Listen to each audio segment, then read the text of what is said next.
Greetings, loyal subjects. Westminster Hall is the centre of everybody's attention at present.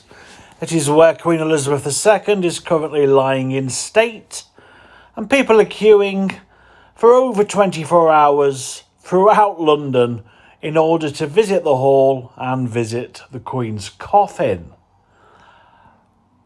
But what is this hall? Where did it come from? Well, it was built in the 11th century by the son of William the Conqueror, William II, sometimes known as William Rufus. And over the years, it really became the centrepiece of the English administration. It was where all the initial law courts were held.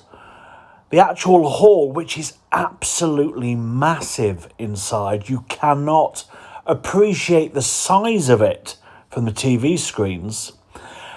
The actual hall itself was divided up into proportions with the different courts sitting in different areas.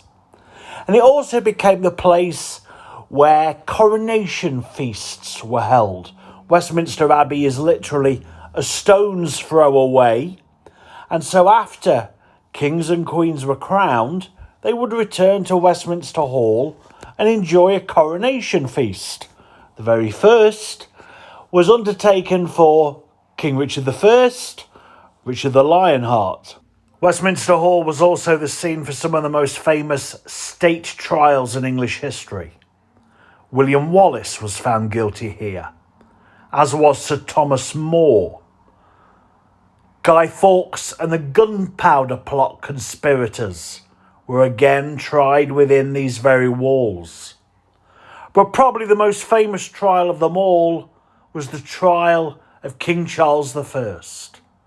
He was found guilty and sentenced to death here. In more modern times, Westminster Hall miraculously survived the Blitz during World War II, even though the House of Commons just next door was badly damaged by German bombs. Foreign dignitaries have come to address both houses of Parliament. Nelson Mandela and President Obama have both spoken within these walls.